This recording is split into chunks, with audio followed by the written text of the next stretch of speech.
different activities that happens in the heart during atrial, diastole, and systole. What are the different activities that are going to happen or that are going to occur?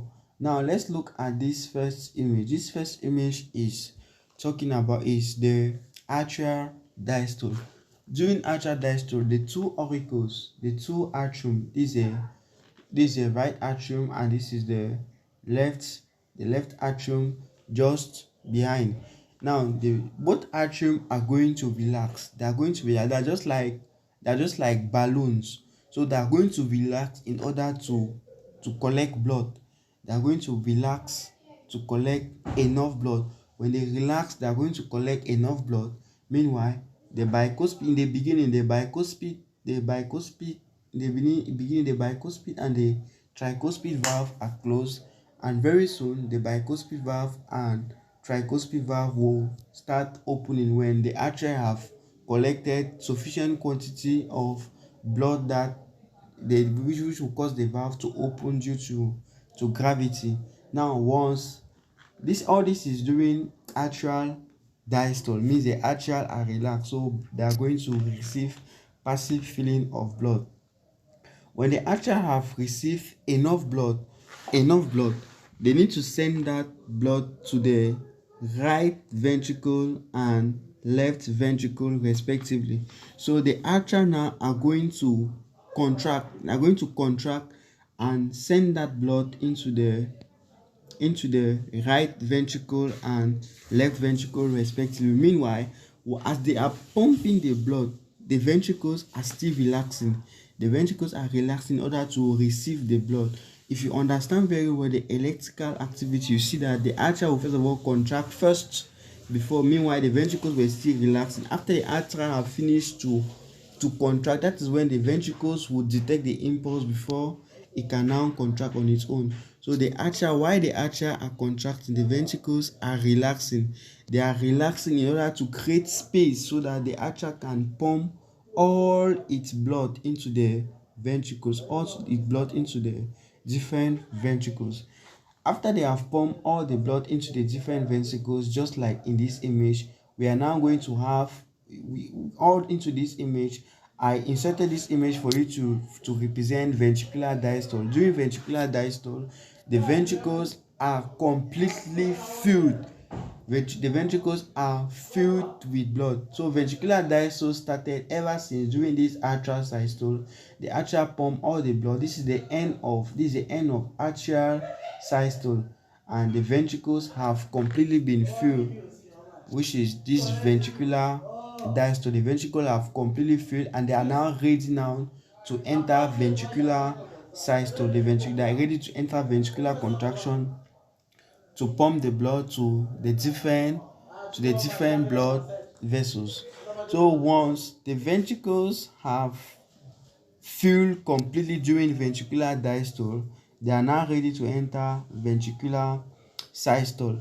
So the ventricles now will quickly contract. When the ventricles contract, the atria will start relaxing, and the ventricles will contract and pump the blood into the pulmonary artery and vena cava, and the pulmonary artery and the aorta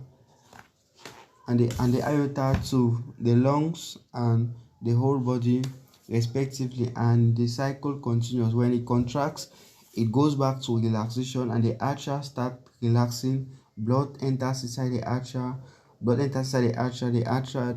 it enters inside the atria, the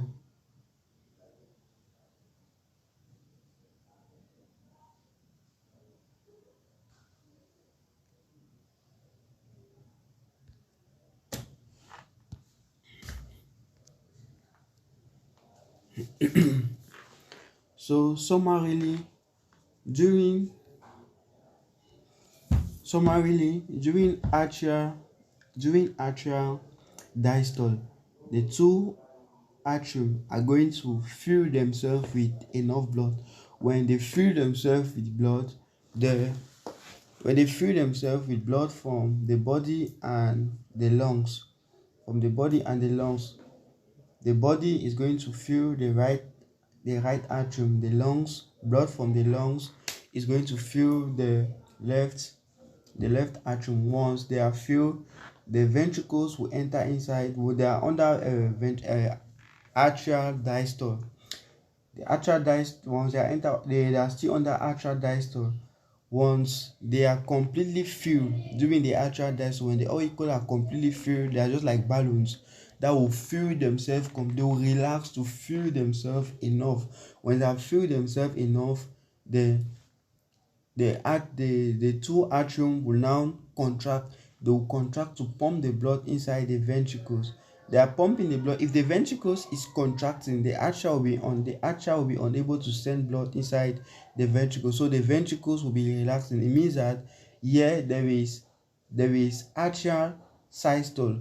Meanwhile, below here there is ventricular diastole, permitting blood to leave from the atrium into the ventricle. Diastole up and systole at the level of the atrium, and diastole at the level of the ventricles.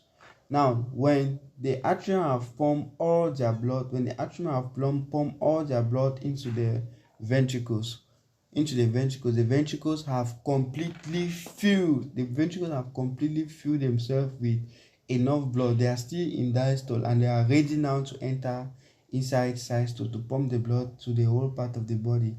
So the ventricles are now going to pump the blood. They are going to enter ventricular systole to pump the blood into the pulmonary artery and into the aorta from the right side of the heart and the left side of the heart respectively. That's ventricular systole.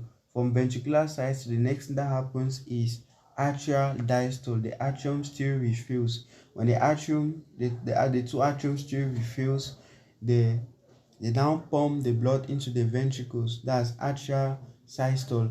During atrial systole, the ventricles are under ventricular diastole. When the ventricular diastole, during the end of ventricular diastole, the ventricles are already filled with enough blood and they are ready to enter inside ventricular systole, where inside the ventricular systole they pump the blood to all parts of the body. Still waiting for, if you have questions or misunderstandings, you can just do them on the comments, or you can write me on my WhatsApp. This video is more accredited to Great Thinkers students. Thank you.